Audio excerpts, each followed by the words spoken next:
Hey there, folks, tossing and turning all night, staring at the ceiling while your brain replays every embarrassing thing you've done since third grade? Introducing the all-new Crime Scene Sleep Aid. Just pour yourself a generous glass and feel your worries drift away. Stress from work, gone, household responsibilities, forgotten. That text you shouldn't have sent? Tomorrow's problem. Made from only the finest fermented grapes, Crime Scene Sleep Aid goes down smooth and gets to work fast. Available in 3 strengths: Pinot Grigio Chardonnay, and Mad Dog 2020. Whether you're looking for a gentle nudge toward dreamland or a complete system shutdown, Crime Scene Sleep Aid has a formula for you. Why count sheep when you can count ounces? Available wherever sophisticated poor decisions are sold. Crime Scene Sleep Aid, because unconsciousness is just a good night's sleep with better marketing. Before we begin tonight's episode, we need to give a quick but important warning. This podcast covers real crimes and real victims.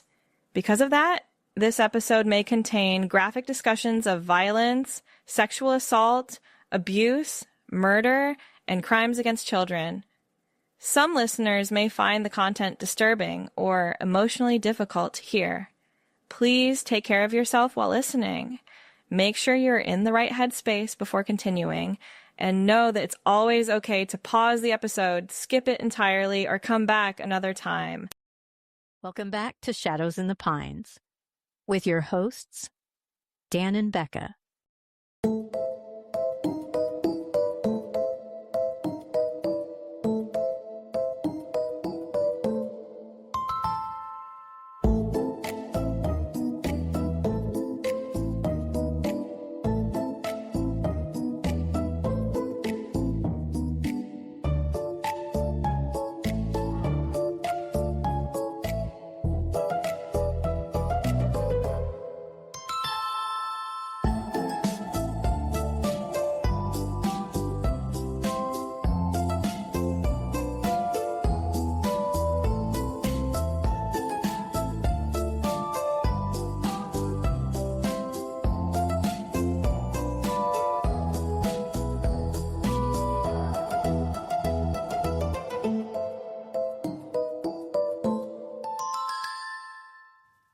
Welcome back to our humble little show. We hope that you like this new episode. That was beautiful. I try. I should probably try harder.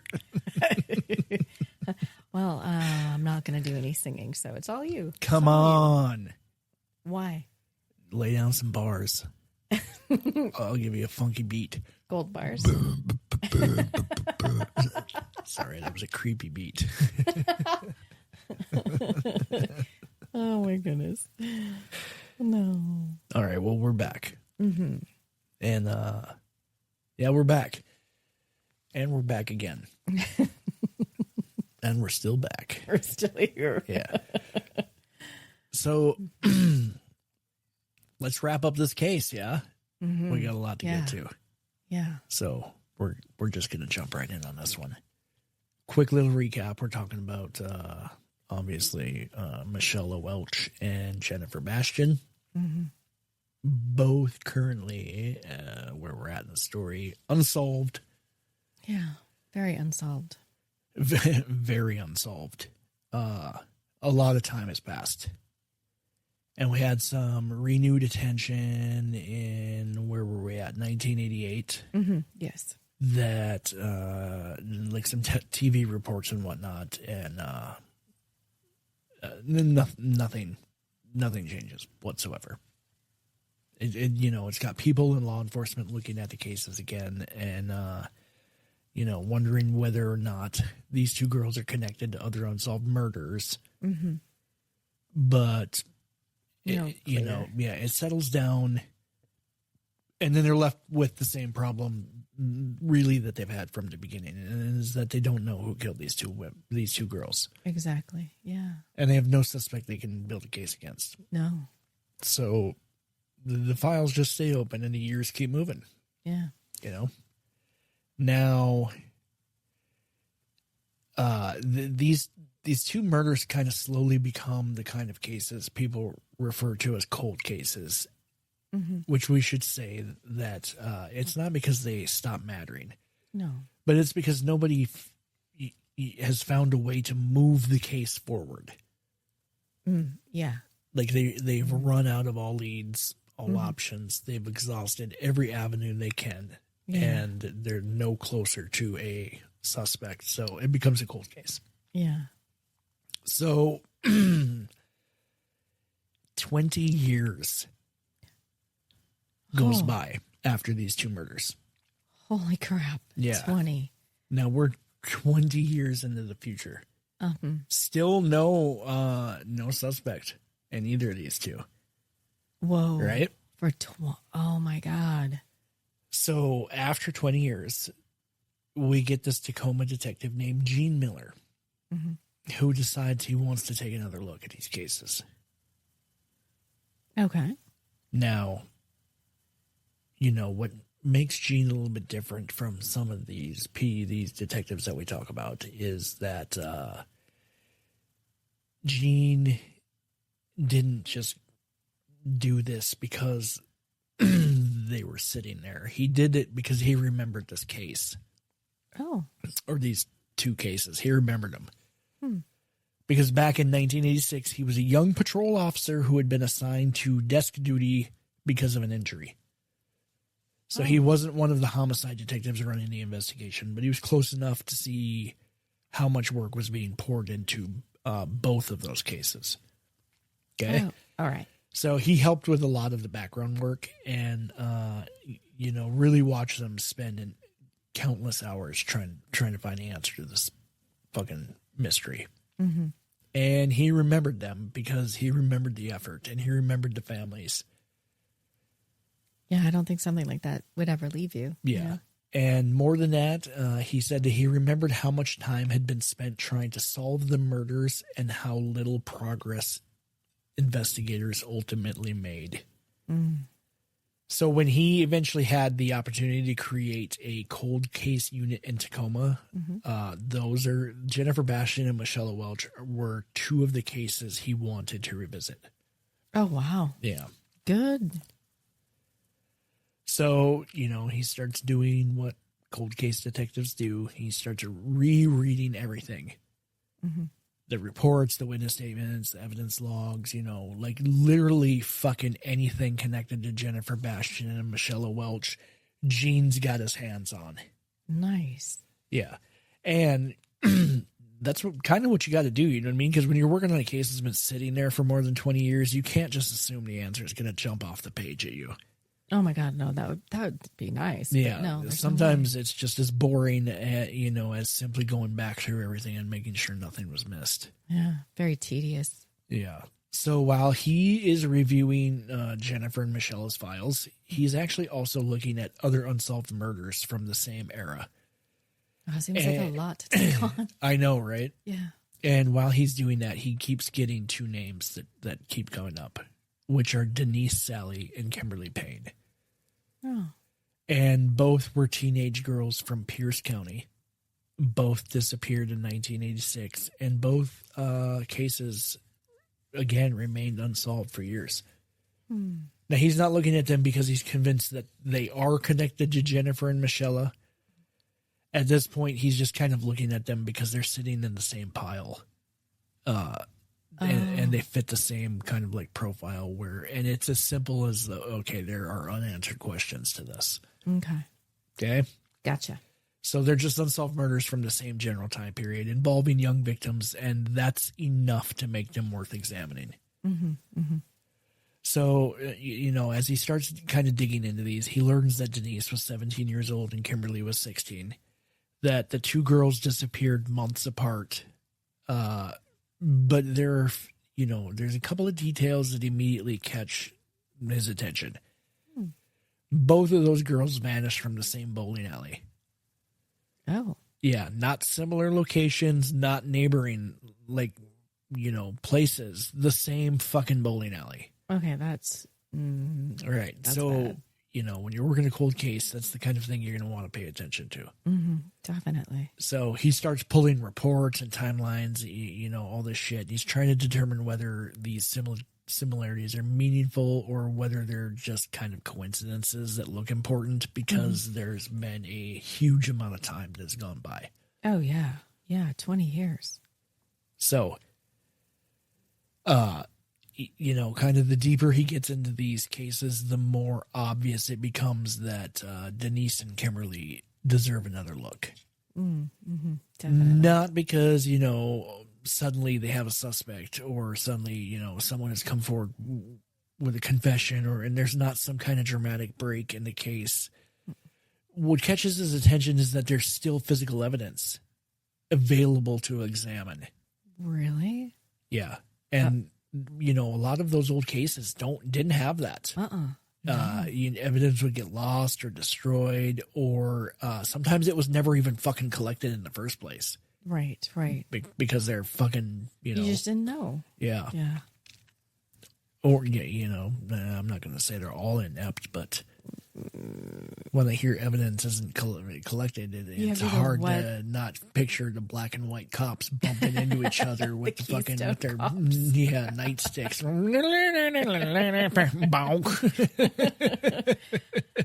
Yeah, because you would think that any crime that gets committed, you would want that physical evidence, whether it was going to point to an answer or not. I mean, I think fucking gather everything.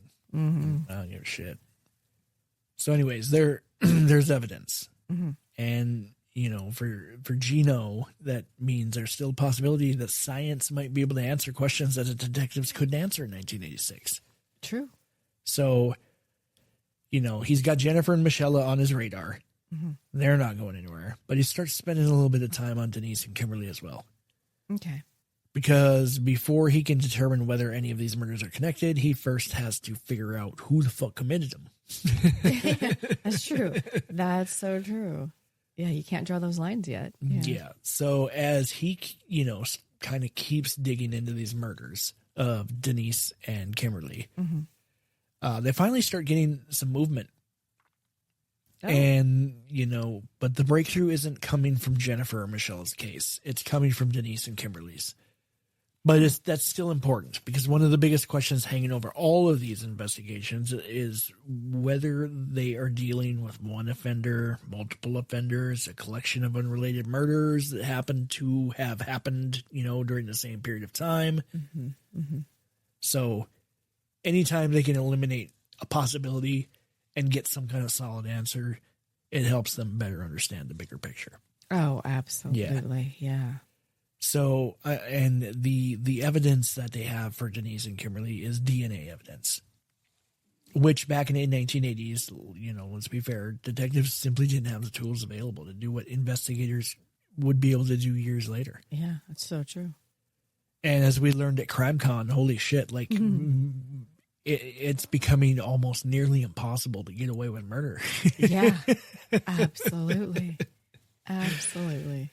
Not saying it can't be done because clearly, I mean, there's people out there fucking doing it, but, you know, it's just a matter of time. Yeah. So they test this DNA and eventually they get an answer. And the profile from Kimberly Payne's case matches evidence from Denise Sally's case, which means that the same offender is responsible for both murders. Oh. Yeah. I mean, that's good. Yeah, of course, for sure, because they can finally stop wondering whether those two cases at least belong together, because they do. Yeah, yeah, the bowling alley. Oh my God. But now, you know, they identify the connection between the murders, but that immediately creates a new question: who did this? Oh yeah, we still don't know who. You know, so they slow steps. Yeah, so they keep plugging away, and eventually, you know, the evidence points them toward a man named Timothy Burkhart. Now, by the time detectives identify Burkhart, spoiler alert, he's already dead. Yeah, in 2001, he actually died by suicide after a relative contacted authorities and implicated him in the murders of two women. Who were Catherine Coates and Rebecca Nash. Well, those aren't the two names you just mentioned. No, they are not Denise or Kimberly. And they are also not fucking Michella or Michella or Jennifer. Yeah. So. Holy shit. So he did some killing. Yeah. So once they kind of began looking more closely at him, they uncovered substantial evidence linking him to those crimes. Now, according to some reports that I saw, they searched a storage unit connected to him and found numerous items belonging to Catherine and Rebecca. Oh my God. So he had trophies. Yeah. Yes, searching a storage unit. That's never good in our stories that we have. Yep. Oh my God. So they also were able to find DNA inside the storage unit, and they compared it against the DNA evidence from Denise and Kimberly's murders. And they were able to determine that Timothy Burkhart was indeed responsible for all 4 murders. Now, obviously, there's not going to be an arrest. Correct, because he's or a done. trial, or Right. even a fucking conviction. But what there is an explanation. Yeah. Which is sometimes better, if that makes sense. You know what I mean? Yeah. I mean, because what are you going to do? You know, like you can't kill a dead man. Yeah. No. But at least now the families have a name that they can be like, okay, that's who took my daughter's life. Yeah. And I can imagine that that's got to bring them some sort of peace. Exactly. Yeah. It's, decades of uncertainty finally coming to an end, really. Oh, I can just imagine that weight lifting off their shoulders. Right. Mm-hmm. And, but more importantly for Gino, Mr. Gene Miller, all-star detective, desk jockey extraordinaire here, who wouldn't let shit go. It proves something else for him, and it proves that old cases are still capable of producing new answers. Oh, I like that. And that evidence can sit untouched for years, but still matter. Yeah, be very viable. So after he, kind of helps bring resolution to Denise and Kimberly's cases, he turns his attention back to Jennifer and Michella. Okay, yeah, because one is closed now. Yeah. So he can move on to the next. Oh, I like this. Okay. Yeah. And now he is, he's kind of approaching them with a little more resolve. He's like, okay, I got some proof, these old investigations can still be solved. And so he, he wants to change a bunch of stuff. Like So, how cold cases are. yeah. Oh, okay, okay. So in 2012, he applies for a federal grant designed to help fund DNA testing in cold cases. And around that same time, he begins working closely with another detective named Lindsay Wade. That Now, sounds familiar. if you think Gene is a fucking all-star in this fucking story, you don't fucking know shit about Lindsay Wade. And let me tell you, Lindsay motherfucking Wade is the shit. Yeah? Yeah. She's going to be very much the star of this second half. Awesome. Because without her, none of this even Would have been possible. Right. So let's talk about Lindsay. She grew up in Tacoma. And unlike Gene, who experienced these murders as a young officer who was injured and working a desk, Lindsay experienced them as a kid who was the same age living in the community. Oh, So she remembers when she was a kid when these girls got murdered. Yeah, the gravity of it all. Yeah. Oh, my So, goodness. she was very close to Michella in age when the murders talked about, or when the murders happened. Yeah, because you don't forget that. Now, of course, before these murders, like in the 80s, kids were riding their bikes everywhere. They were playing outside. And after this happened, a lot of that changed. And parents became more cautious and kids became more cautious. And Lindsay Wade kind of never really forgot the trend. It was a visible transition for her. Oh, I can imagine. Yeah. Yes. And my point to that is that when she begins working these cases with Gene, there's a personal investment there. Big time. Yeah, because she wants answers just as badly as some of these families do. Yeah, bring the answers to the community. Yeah. Yeah. So Gene and Lindsay, the dynamic duo here, they keep going back to the DNA evidence. Okay. And by this point, CODIS exists. Oh, nice. Yeah, which is the central database for DNA and whatnot. Mm-hmm. So really for the first time, they kind of have access to a national database containing millions of DNA profiles collected from convicted offenders. Mm-hmm. And I know what you're thinking. This is probably like one of those, times where you're like, oh, okay, the answer is going to be right there. Because clearly one of those people in that database, has been arrested for something else over the years, and his DNA is probably in there. I'm hopeful. Yeah. So, all they have to do is run the profile and wait for the match, right? Which is exactly what they do. And they submit the DNA profile connected to Michella's murder, and they wait. And when the results come back, they get nothing. Oh. No match. I just realized I was holding my breath for that whole part. Yeah. Now, that doesn't mean that the profile is useless, but what it means is that the person responsible either isn't in the CODIS system or isn't in CODIS under circumstances that would produce a match. Oh. Okay. So that kind of forces these two to start thinking a little bit differently. Yeah. Because if the answer isn't sitting inside the database that they were hoping it was, they're going to have to try to find another way to get to it. Wow. It's almost like starting back over. Yeah. Oh, my goodness. So they kind of start focusing on what investigators already know. Or instead of doing that, instead of focusing on what they already know, they kind of began looking for new approaches that might help them see the case from a different angle. Mm. So they present the case to a panel of experts that includes experienced investigators, FBI behavioral analysts, and specialists from the National Center for Missing and Exploited Children. Well, that's a heavy-hitting group. Mm-hmm. Mm-hmm. Now, do you remember Bill Tetton from our profiling episode? Oh, yeah. He was one of the people that traveled to kind of try to help out in this. Oh, wow. Which is fucking awesome.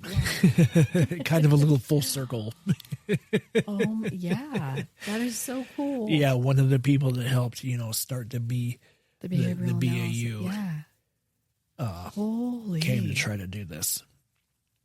So, they have a simple goal. Mm-hmm. They're going to take everything known about the case and see if a fresh analysis can identify something that, they may have overlooked. Mm-hmm, mm-hmm. Basically, it's the old adage, let's get some fresh eyes on it. Oh, yeah.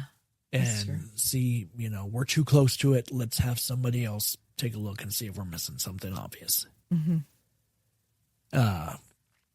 Now, when the review is finished, Gene and Lindsay walk away with pages and pages of recommendations and one of the most detailed offender profiles the investigation has ever produced.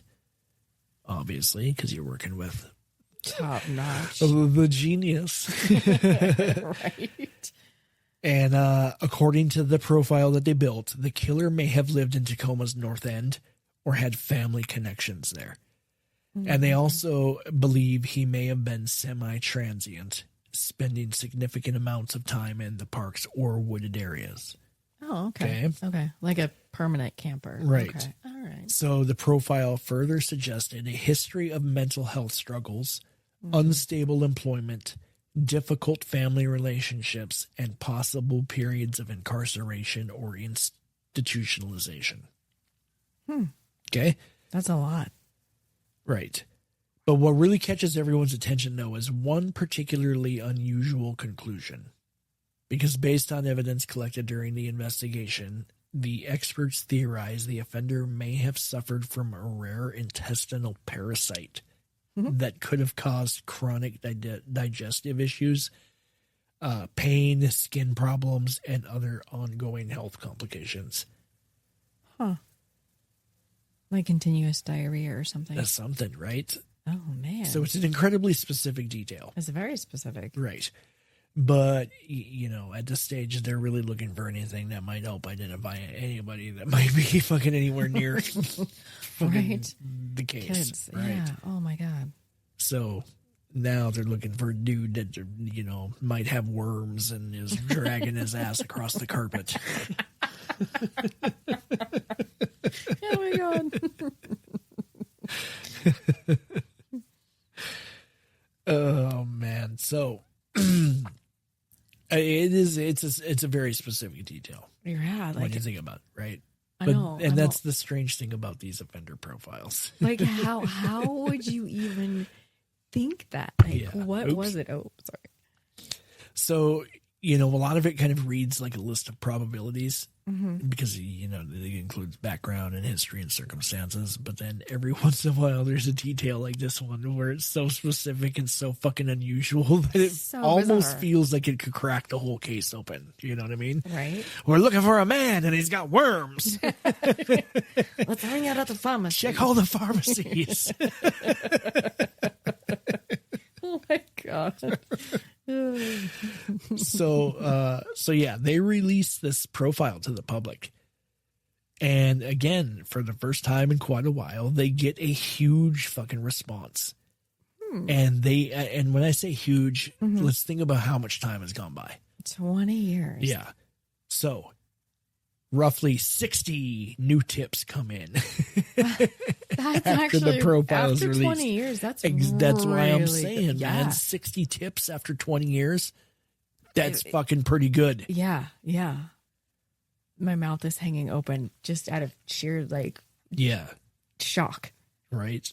Now, of course, it doesn't mean that they, suddenly know who they're looking for, but it does mean that people have not forgotten and that they're paying attention again. Right, exactly. Yeah. Exactly. So, they get a couple of dozen of new leads to review, and, and it gives them something they haven't had in a long time, which is new places to fucking look. Right? Oh, this is juicy. I know, right? Gene's sitting there. He's like, "Yeah, we got some new places to look there, Lindsay. We're going to solve this one." That's what he sounds like in my head. He's persistent. I love it. And like a mouse or something, I guess. He's a New Jersey mouse. He's a New Jersey mouse cop. I'm gonna get the cheese. Fuck, I gotta stop. Sorry. All right, so you look over here.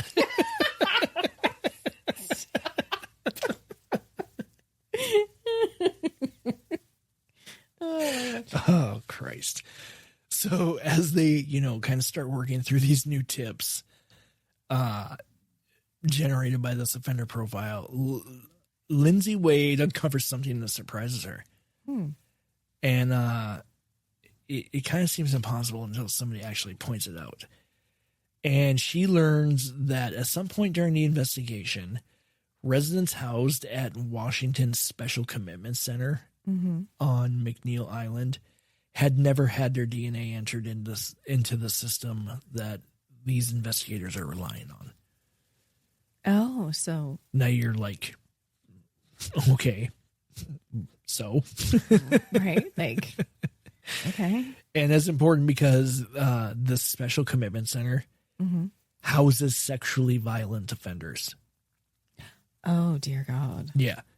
Now, if you're trying to identify a killer through DNA, this is kind of exactly the kind of population you would expect to have already fucking been tested and be in there. Oh, I wonder if it was just kind of one of those, like, they probably are, because once they got, what's my word I'm looking for? Like, I don't know. Once you got put there I guess. You know how when you get processed when you go through jail, you would think that would, I don't know. Yeah, you would think that, right? Yeah, but what do I know? Right. I just sit here and look pretty. There's a loophole. Oh? Because most of these offenders had been there for a long time. And many of these offenders had committed their crimes before DNA collection laws became standard practice. Oh, okay. Now, I found that very interesting, and I had to go look, and I can explain it. Okay, good. Okay? So, let's say you're in that place, and you are a sexually violent predator, and this new law comes out. Okay. It doesn't matter. Like, they can't go force these people to volunteer their DNA because the crime that they committed happened before the law. So at the time of the crime, there was no law requiring this. So they're actually, and this is fucking weird, constitutionally protected from having to give their DNA unless they commit a fucking new crime. Right? It's fucking crazy.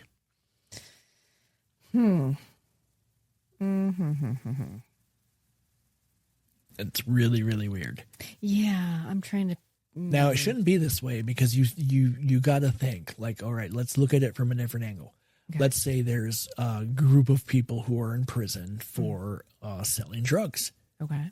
And then there's a new law that comes and is like, okay, well, these drugs are legal now.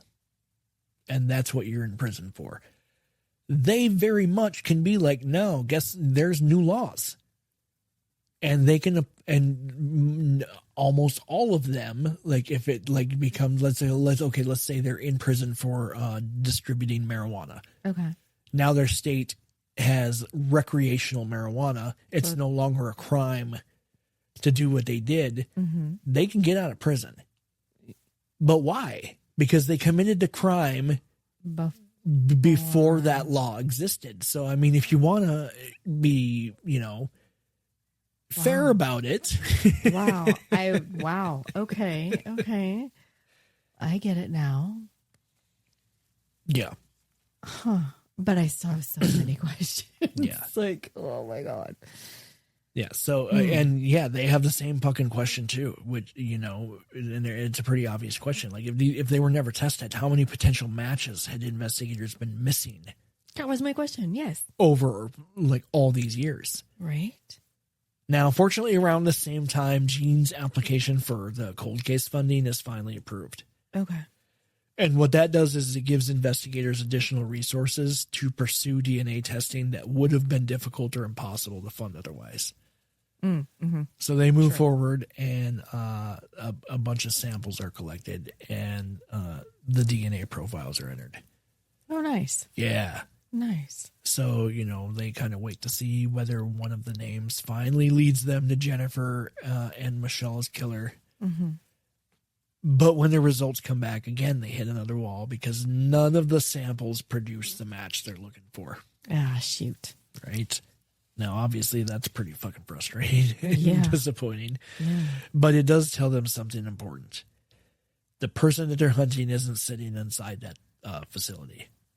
So that is kind of good. And they can turn their attention elsewhere. Right. And at least not among the offenders that they were able to get voluntarily tested. Because they had to volunteer. And surprisingly, almost all of them did. Well, I can see that if they're thinking like, yeah, I'm here for life or whatever. So what's one more thing? Or maybe now you can prove that I didn't do it. Right. Yeah. So the offender's not in that batch. Okay. So once again, they're kind of searching for another path forward here. And the search forward kind of leads them backwards a little bit to the evidence itself again. Oh. Right? Because while they've spent years trying to identify the person behind the DNA, they start realizing there may still be more information hidden inside the evidence that they've already collected. Oh, okay. All right. Back to the drawing board, so to speak. Right. Okay. So they send Jennifer's swimsuit off for testing because it had DNA in it. Correct. That's right. That's right. Right? And again, they have to wait. And you know, by this point, they have spent years working these cases. Mm-hmm. So when the lab finally gets back to them, they're very much expecting some kind of information. Yeah, one way or the other, right? Right. Yeah. And they're just not expecting the information that they do get. Oh. Okay. I'm almost nervous. So they do recover DNA from her swimsuit. Mm-hmm. And they compare the DNA from Jennifer's swimsuit against the DNA profile that they already have from Michella's case. Okay. Right? Yeah. And this whole time, everybody's like, okay, it's too similar. Clearly the same person killed both girls, right? That's what I've been thinking. So, yeah. Nobody really has any kind of reason to expect any kind of like surprising information. You know what I mean? Because this whole time they have treated these murders as connected. Yes, correct. The cases were worked together. Mm-hmm. Suspects have been evaluated together. Mm-hmm. Entire investigative theories were built around the belief that the same offender had murdered both girls. Yeah. So when they make this comparison, they're expecting the results to support the first what they've believed for decades. Yeah. But instead, the DNA profiles do not match. Wait, what? Right? So that's kind of like, I think that's probably the moment where everybody involved starts being like, oh. Like, wait a second here. We just kind of assumed, you know what I mean? Yeah. Because if the DNA doesn't match, then the foundation of your investigation has been sitting on, that it's been sitting on for years, is fucking unstable as fuck at best.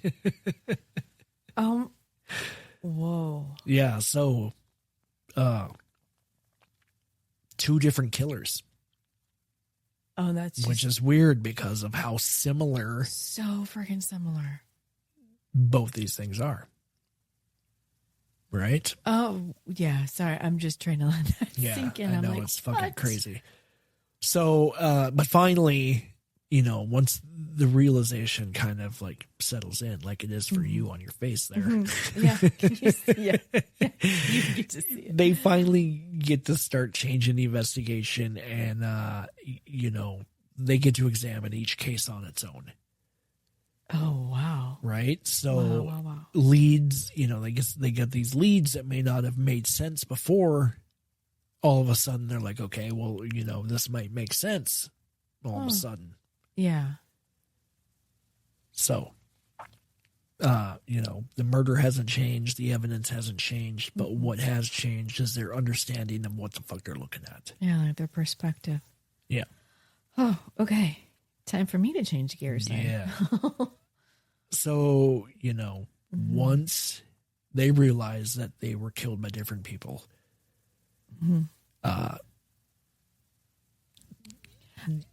go ahead. No, it's just, wow. I'm still like, what?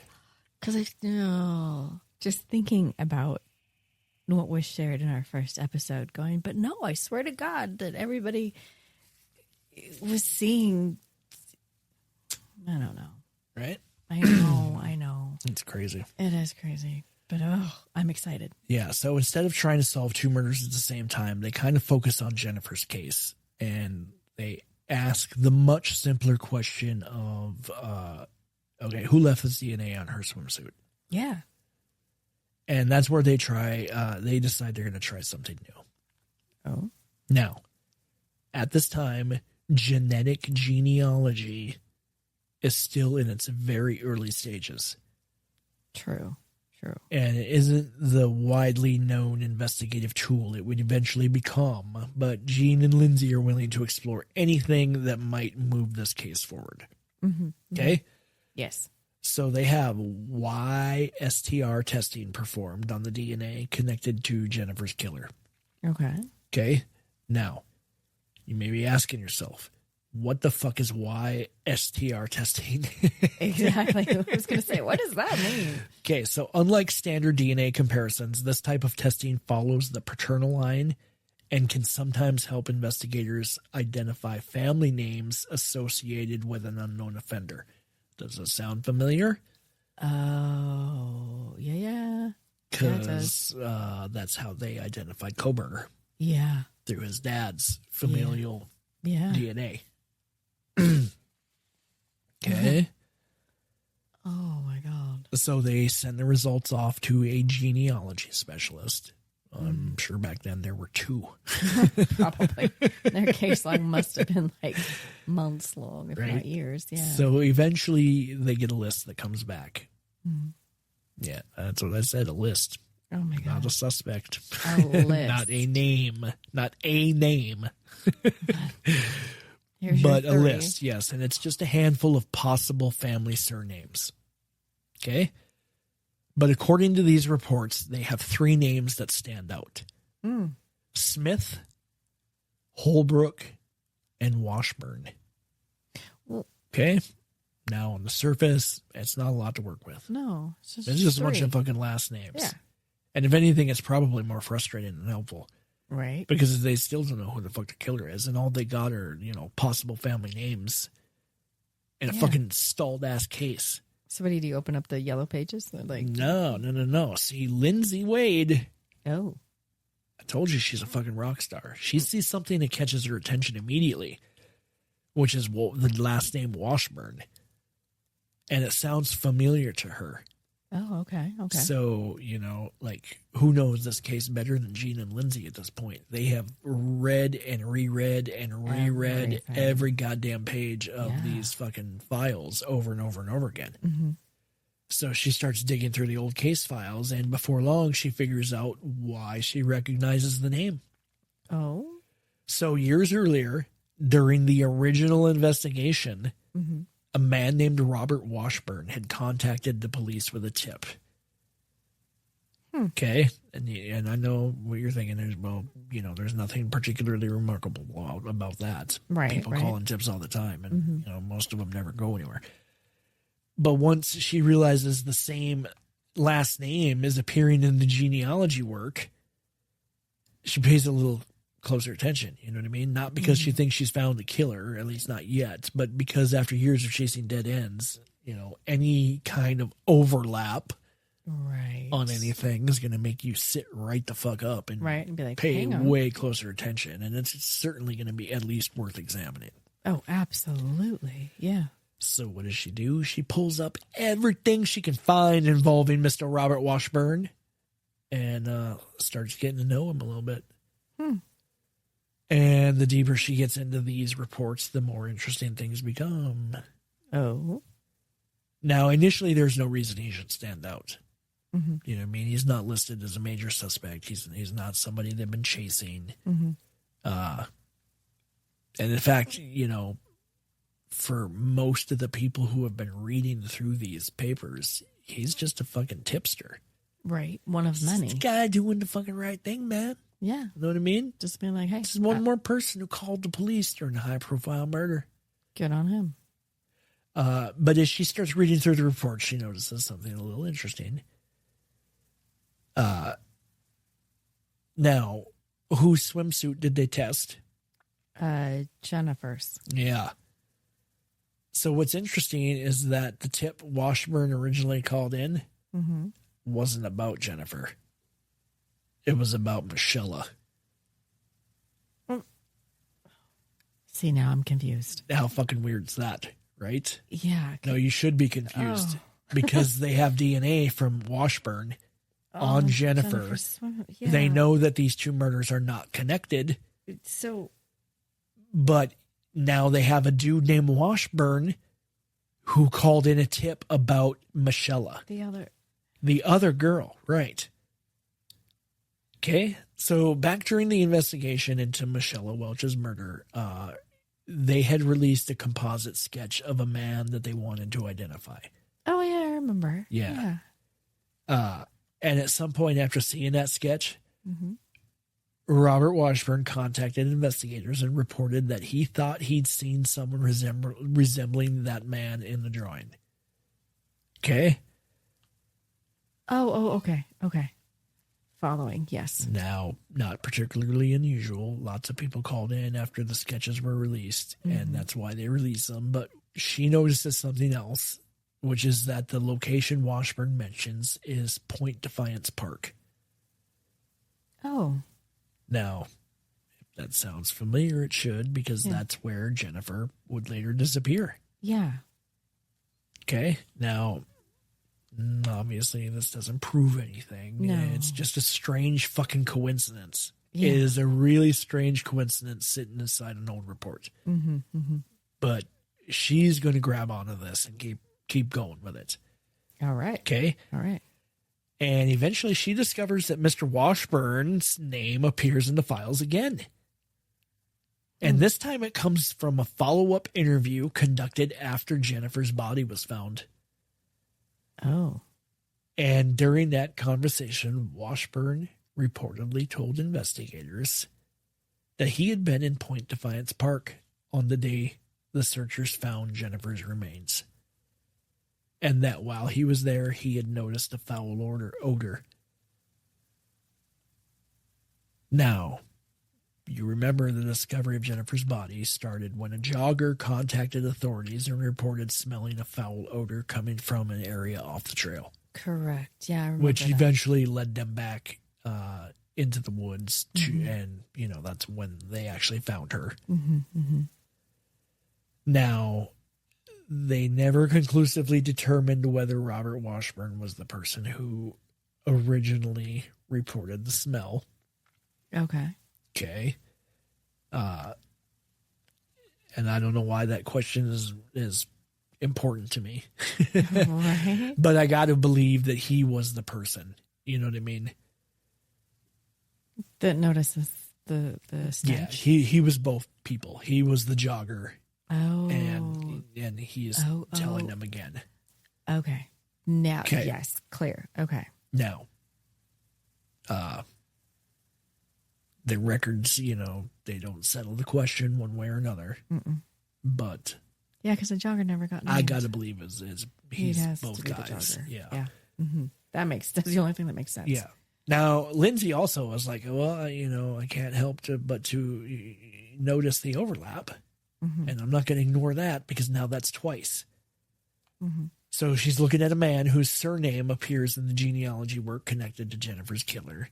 And she's also looking at someone who appears in Michella's case file.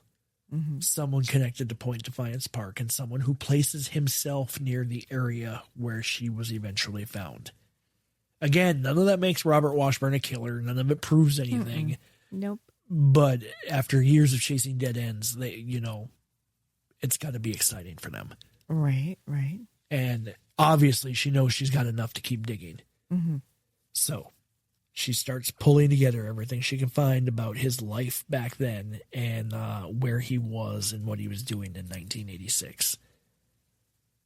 Because for the first time, one name keeps finding its way back into the investigation, which is Mr. Robert Washburn. Yeah.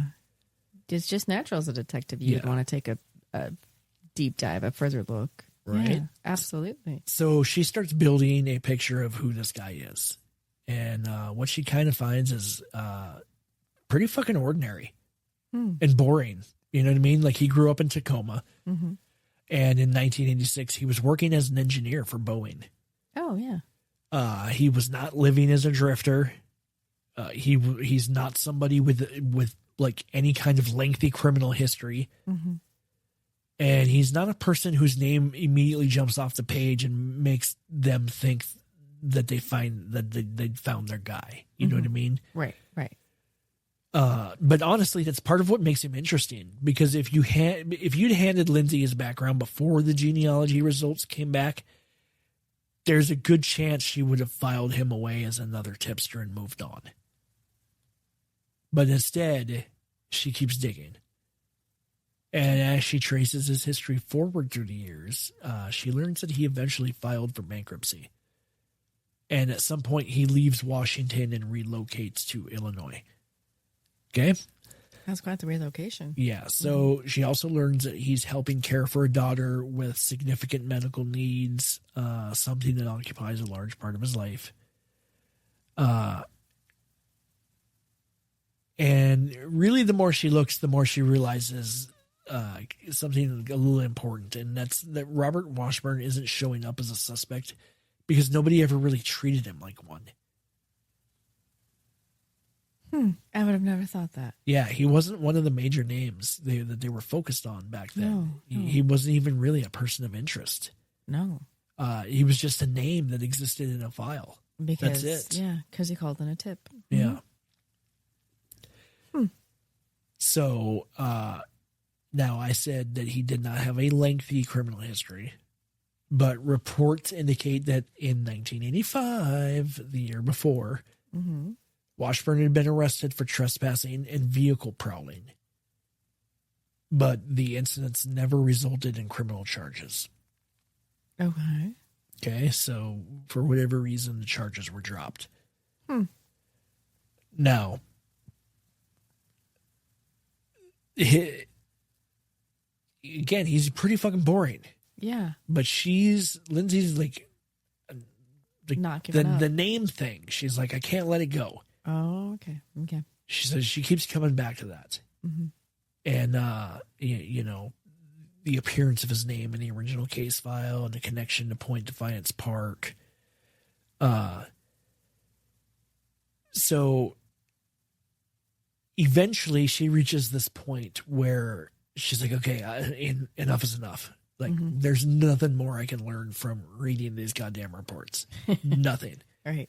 She's like, background information isn't enough. So if Robert Washburn is going to be eliminated as a suspect, or if he's going to move higher on the suspect list, we need something more definitive than old reports and interesting coincidences. Right. We need like almost red-handed kind of thing. But they need DNA. Oh. Oh, yeah. Yeah, so, after years of searching for answers, Lindsay Wade finally decides it's time to find out whether Robert Washburn can be ruled out once and for all. And fortunately for them, he is not difficult to locate because he's still in Illinois, where he's, living after he moved from Washington. And so they go there. And here's the thing. They don't show up treating him like they've solved the case. You know what I mean? Like, obviously. Right. Because they don't know. No. They don't show up with handcuffs and they're like, ha-ha. We gotcha. You've got the right to remain silent, see? They don't tell him, even that he's their prime suspect. Instead, the FBI approaches him and asks simply if he'd be willing to provide a DNA sample. Pretty straightforward. Right? Clean, simple. Yeah. Yep. And because they are cocky, like they are, and he believes their story, Washburn agrees to give them a DNA sample. Just like that. Like, yeah, no sure, fight, no big deal. No lawyer, no refusal. He voluntarily provides a sample. Well, yeah. Well, yeah. Because, maybe you're thinking in your back of your mind, like, well, if I give it to them, then they have it and I can clear myself. Yeah. Maybe those are his thoughts. So they collect the DNA and they send it off for comparison. And then, of course, everyone waits. Now, if you've listened to enough of our podcast or, cold case stories in general, you already know that this part can take fucking forever. Forever. Yeah. We're not talking days or Testing weeks. takes time. Yeah. Reviews take time. Paperwork takes time. Yeah. And in this particular case, a lot of time passes. Now, in fact, enough time passes that Lindsay Wade eventually accepts another position and leaves the unit. Oh, wow.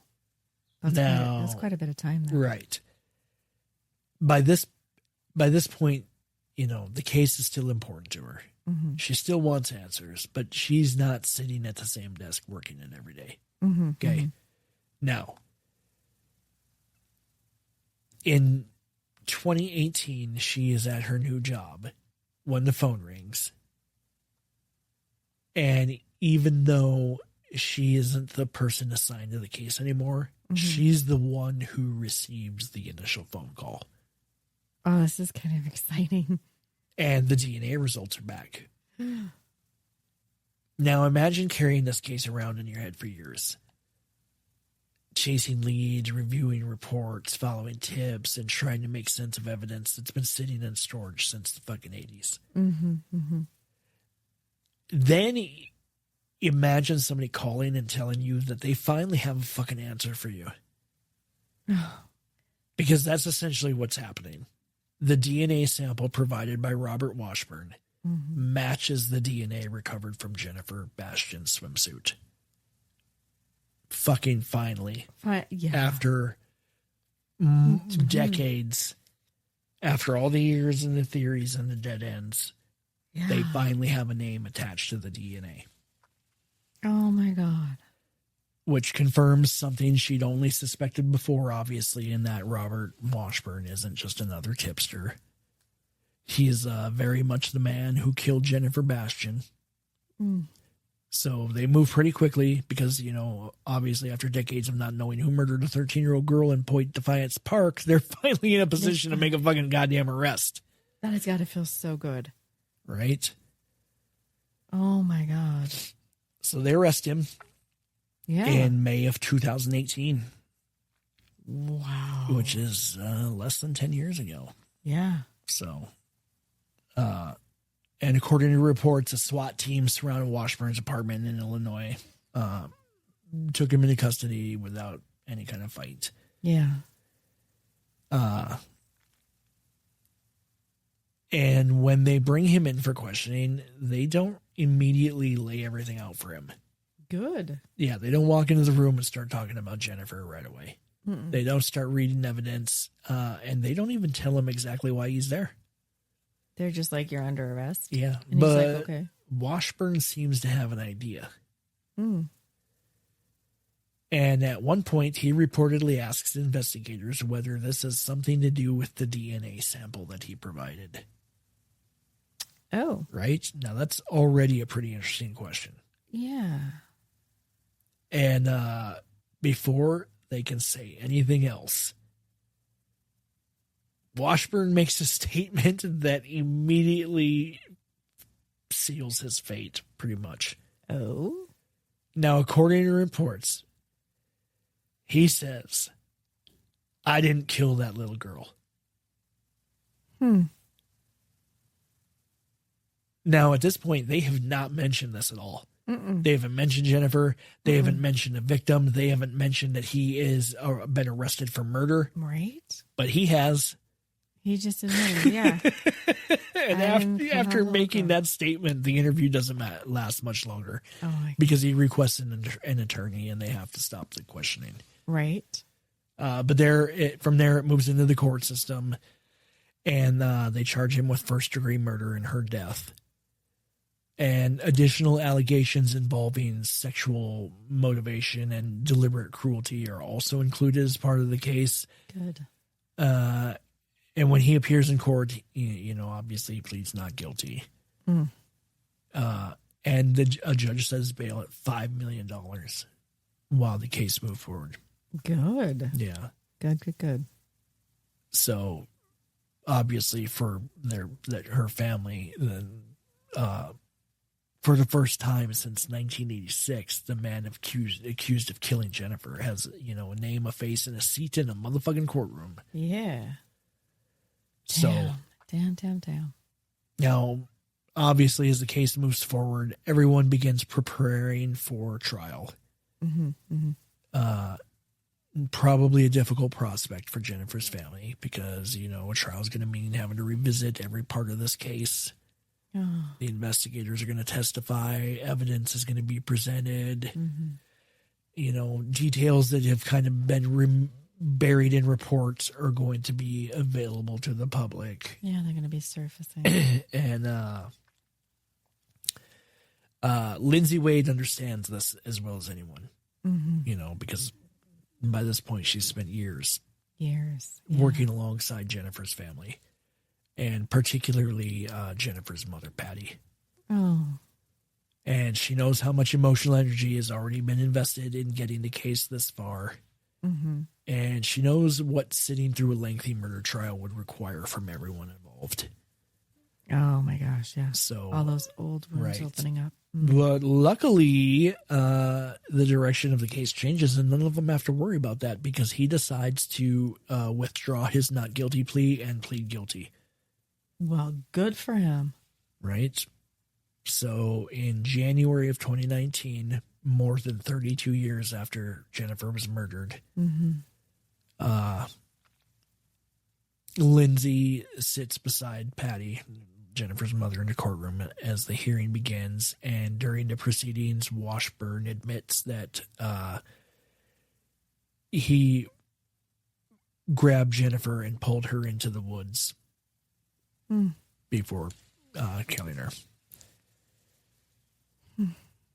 And, you know, he does explain how he did it, but what he does not provide is any kind of meaningful explanation for why the fuck he did it. Doesn't explain why he selected Jennifer. Doesn't explain the sexual assault. Really doesn't offer any kind of insight that, you know, families often hope for. Right. Especially after you've waited decades for fucking answers. Yeah. Instead, you know, what they get is an admission of responsibility and an apology. Mm-hmm. And he did state that one of the reasons he chose to withdraw his not guilty plea and to plead guilty was to spare both families the stress and pain of a trial. I don't know what to say to that. I'm like, well, right. that was kind of him, but at the same time, I'm like, you can't bring back two lives that you took. So the judge accepted his guilty plea, found no reason that he would, you know, like no mental decapacitation or whatever, you know. He was fit to stand trial, basically. Oh, good. Accepted the guilty plea and sentenced him to 26 and a half years in prison. Now, given his age, obviously it's unlikely he's ever going to leave prison. Right. But, you know, for Jennifer's family, though, at least they can, you know, move on with their lives after 32 years of uncertainty. Oh, my God, yeah. Because at least for them, the identity of the person responsible for their kid's murder has been... It's been resolved. Yeah. So, with that case moving... to a resolution, they turn their attention back to Michella Welch. Yeah. So, unlike Jennifer's investigation where they kind of had a name attached to the DNA, obviously Michella's killer still remains completely unknown. They have the DNA profile. They know that the person exists, obviously. They just don't know who the fuck he is. So, again, you know, Lindsay's like, okay, I'm coming back. She starts looking for new ways to approach the problem. And one of the avenues that they decide to pursue involves Parabon Nanolabs. What is that? Which is a company that specializes in advanced DNA analysis. So, using genetic markers from the evidence, Parabon created a series of computer-generated images showing what Michella's killer may have looked like. Oh, yeah. Okay. Now, they're not photographs. No. They're just predictions based on genetics. Well, that's still super cool. Right? Yeah. So, but again, at this stage of the investigation, they're like, fuck, any tool we can try might lead to some kind of, you know, might generate a lead worth exploring. Yeah, definitely. So the images that they got suggested a man with primarily Northern European ancestry, fair skin, light-colored hair, and features that investigators hope someone might recognize. So again, they get the composite sketch out to the public quickly. And she also decides to bring in the Child Abduction Response Team, commonly known as CART. Oh, okay. Now, normally CART is activated when a child has recently disappeared and they need a coordinated response right away.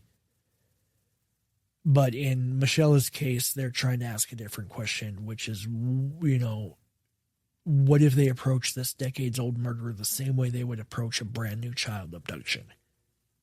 Oh. Smart, right? Yeah. So they get this organization involved, and it's really the first time that this approach has been used on a cold case. Yeah. Okay, so while all this is happening, Lindsay starts working on this little project that sounds kind of simple when you describe it, but turns into an enormous amount of work, which is this funky bitch builds a database of her own. Holy crap. Yeah. That's a lot. Yep. And every male name that she can find inside the case files goes into it. Witnesses, tipsters, persons of interest, people mentioned in the reports, people mentioned by other people, people who were mentioned by people who saw people that were near people who saw people that were in the report. Oh my God. If a name appeared, she puts it in there. Okay. Wow. Now, by the time she's finally finished doing this list contains more than 2,300 names. Holy. Right. Oh my God. Now, obviously, they're not going to go collect DNA from 2,300 people. But it gives them something that they haven't had before, which is a fucking organization and a way to systematically review, who's been examined, who hasn't, who's alive, who's dead, who's got DNA in the system, who might deserve another look. You know what I mean? So, wow. Basically, she's like creating these filters. And as she continues refining the list, roughly 160 names emerge as individuals with criminal histories. Whoa. Yeah, that's still a large number. Yeah. But it's way fucking smaller than 2,300. Yeah. Jeez. And again, it's enough for her to keep moving forward. Yeah, without a doubt. Right. So, and they do the genealogy again. Now, today, most true crime listeners are familiar with the concept of genetic genealogy because of cases like the Golden State Killer. Yes. But during this period, they're kind of still figuring out exactly how powerful this technique can be. All right. Now, in Michella's case, Lindsay's willing to try anything, really. So they submit the DNA for genealogical analysis. Okay. And just like they did with Jennifer. And, they're trying to identify a family line that... oh, yeah. Like... Well, eventually it starts kind of producing some results. And they're able to identify a family line that leads them toward two brothers with the surname Hartman this time. Now, obviously, that's a lot more useful than a list of thousands of names. Right. Yeah. We've narrowed it down. We like those. Right.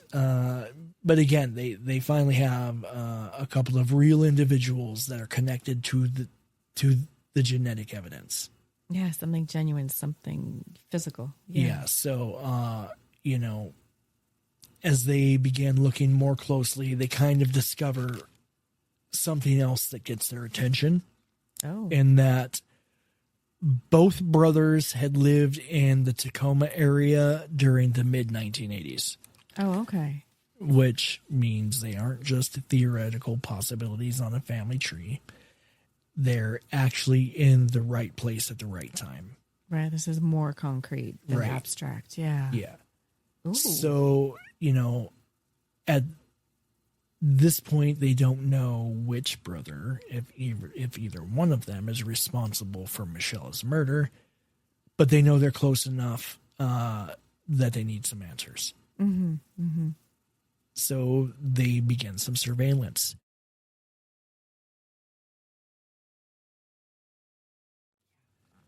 And they start watching both dudes. And they follow their routines and they observe movements and they kind of wait for opportunities to collect discarded DNA samples.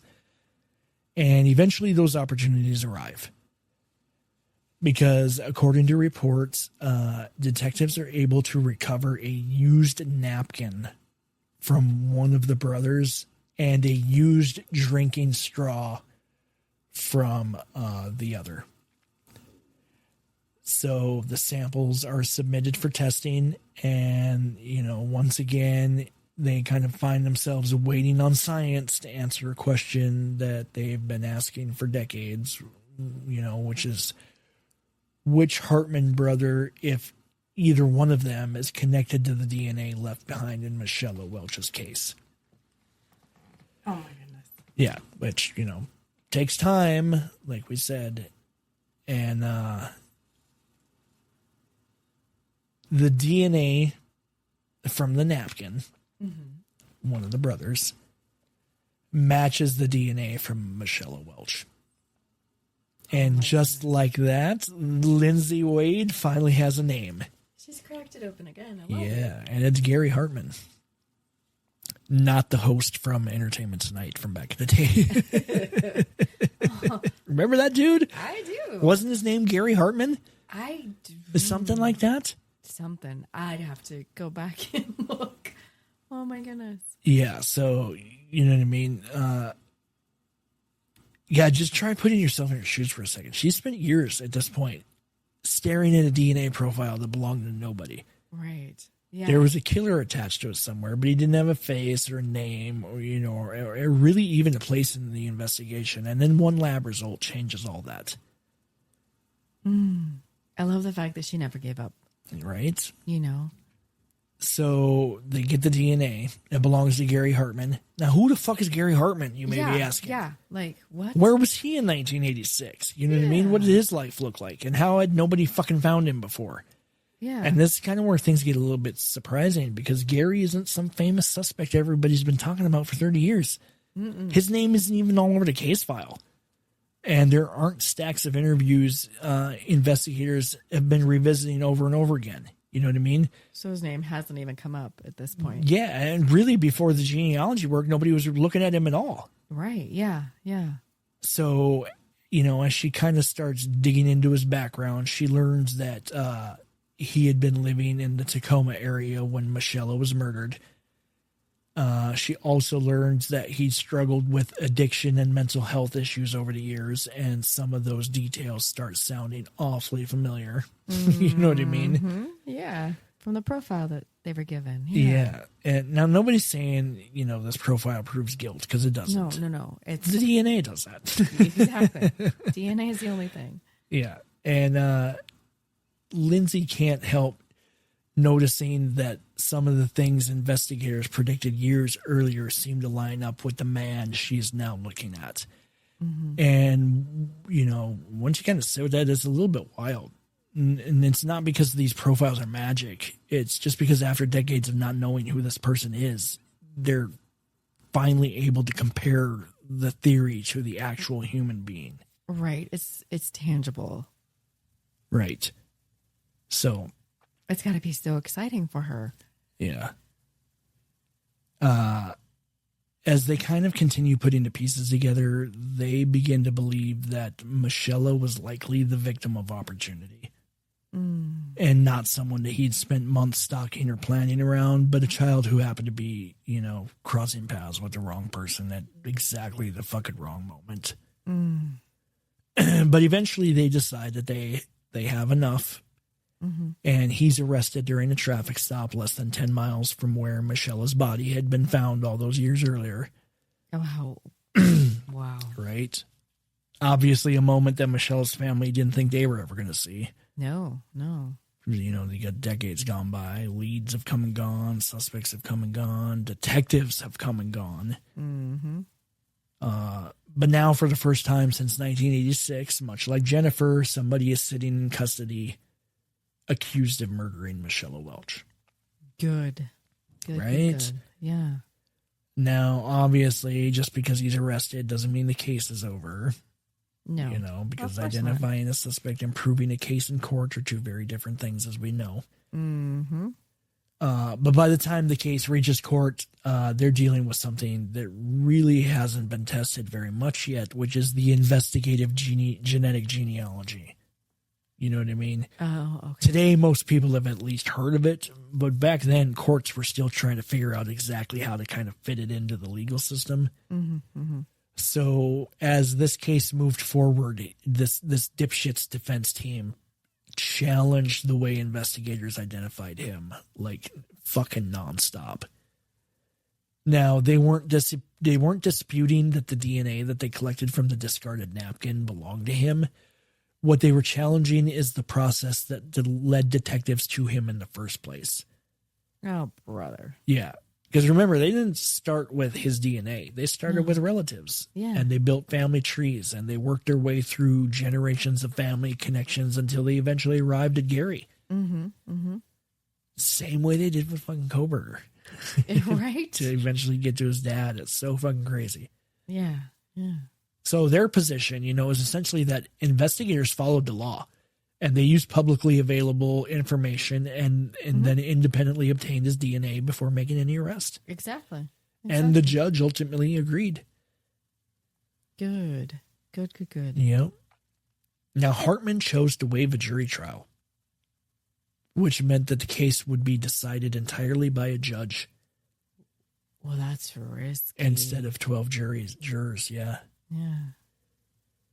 Yeah. And the defense presented information about this dude's background, his childhood was deeply troubled, severe allegations of abuse, that old chestnut, Yeah, but mental health struggles, nothing really that would excuse murdering somebody. Exactly. So,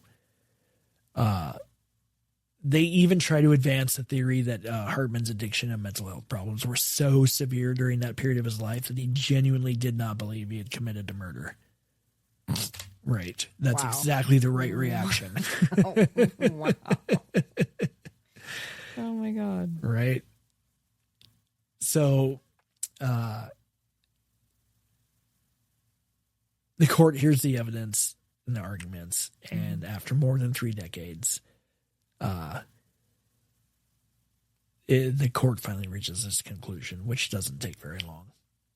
Now, part of that is because it's not a traditional jury trial. It's a bench trial. Right. But the judges heard the evidence, reviewed the DNA, listened to arguments from both sides, and he finds Hartman guilty. Marvelous. Good.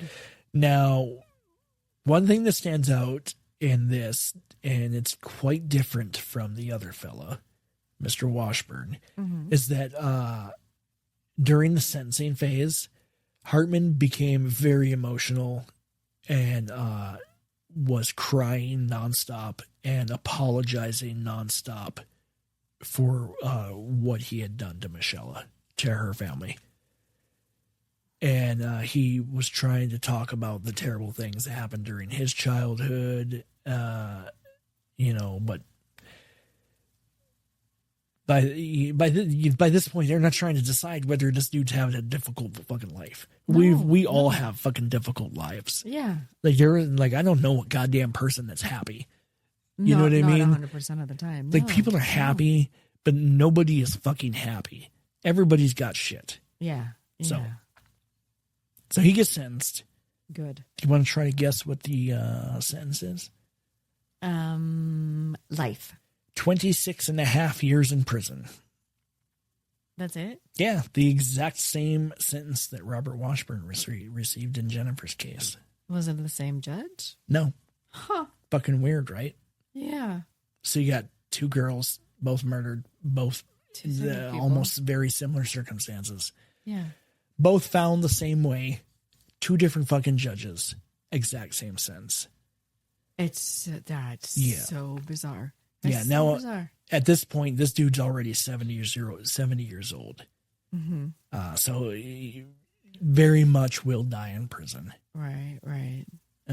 And, relief for Michella's family. Oh, definitely. You know, it's just the sad reality that no amount of prison time can give them back the 12-year-old girl that they lost. No. But what it does give them is certainty. You know what I mean? Because the only thing they had before that was uncertainty and no answers whatsoever. And now they have it. Yeah. So they finally know who killed Jennifer Bastian. They finally know who killed Michella Welch. They finally know that it was two different fucking dudes and that they were not connected whatsoever. Yeah, I didn't see that coming. I thought for sure it was just one person. Yeah. Woo. Oh. So, you know, after years of work, both killers finally identified. Both families get answers. Mm-hmm. And, yeah, both kind of reach a conclusion. Yeah. Wow. That was what a roller coaster. Yeah. But after the conclusion of that, Lindsay actually kept thinking about all the things that she had discovered while trying to solve Jennifer and Michella's murders. Mm-hmm. And, you know, because along the way, she kept running into gaps in DNA collection, databases, gaps that existed not because they weren't trying, but because the laws simply hadn't kept pace with the technology. Understandable. Mm-hmm. Mm-hmm. Yeah. And we talked a little bit about, like, one of the things that caught her attention was discovering how many offenders had never had their DNA entered into CODIS. Yeah. And some of those examples were quite shocking. Yeah. Now, I'm going to give you the biggest example and the biggest surprise. Okay, I'm ready. You know who else's DNA was not in there? Are you Ted Bundy's. What? Mm-hmm. Wait. Ted Bundy's DNA had never been entered into the system. In 1980. Even though he had Washington convictions for murder, sexually violent murder. His fucking DNA was never in there. Isn't that crazy? That's exactly the right reaction too. That's how I felt when I read that. I was like, holy shit. I was like, damn. How? How is it not? Like, I don't understand. Right? I'm speechless. So, Lindsay Wade, being the amazing fucking woman she is, starts working with Patty Bastian. And together they meet with lawmakers and they testify about what they encountered during the investigation. And they advocate for changes designed to close some of the gaps that they discovered. Amen. And eventually those efforts succeed. Because in 2019, as we know, Washington passes legislation that becomes eventually known as Jennifer and Michella's Law. Yeah.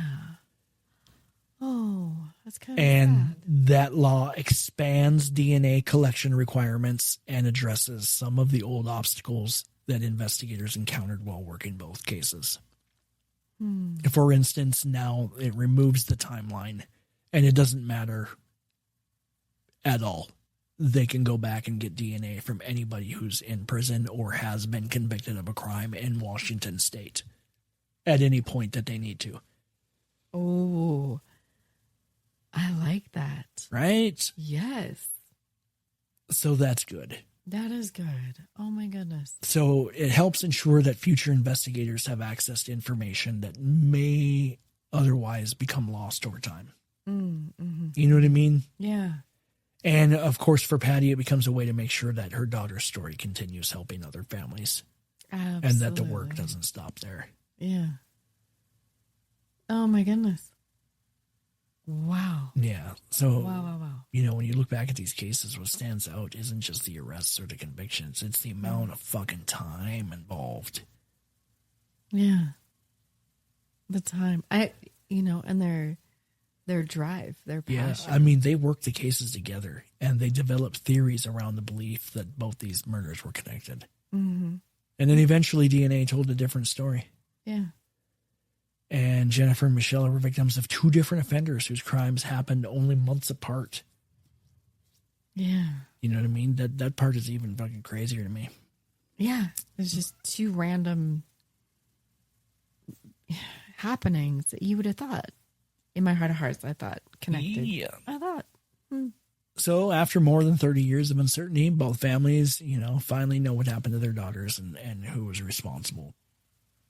That's the best part of that story. Yeah. And that's the story of Jennifer Bastian and Michella Welch and the two heinous individuals who unalived them. Mm-hmm. Yeah. So that wraps up this week's case. Mm-hmm. More murder coming at you next week. Mm-hmm. Mini Pines. Yeah. Mini Pines is going to be a new Friday show. Mm-hmm. Every Friday, you're going to get a new episode instead of just every other week. I like it. Still working on Patreon. I know it's a work in progress. Yeah. But I promise when I'm done, it'll be worth it. Mm-hmm. It will be. Yeah. Just, Good. It's not going to take things. 30 years like this fucking case just Good did. things come to those who wait. But yeah. Mm-hmm. So yeah, we hope you enjoyed this episode. Yeah, thanks for listening, guys. And thanks for listening. Hey, listeners. Need a break? If you're looking to step away from the heavier cases for a bit, be sure to check out our palate cleansing Mini Pines episodes, hosted by Bekah. No murder. Just history, haunts, and strange stories from all across the Pacific Northwest. It's the same eerie atmosphere you love, just a little lighter, a little weirder, and sometimes even a little fun. New Mini Pines episodes drop every other Friday at 8 p.m. Pacific Standard Time. So if you're not quite ready to leave the woods, but you want something a little different, tune in to Mini Pines, right here on Shadows in the Pines. Because even without the darkness, the Pines still have stories to tell.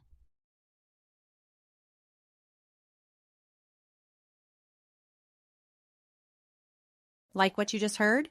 Be sure to check out our social media pages and like, follow, subscribe, and share us on TikTok at Shadows in the Pines, on Instagram and Facebook at Shadows in the Pines Podcast, or feel free to email the show at shadowsinthepinespodcast@gmail.com.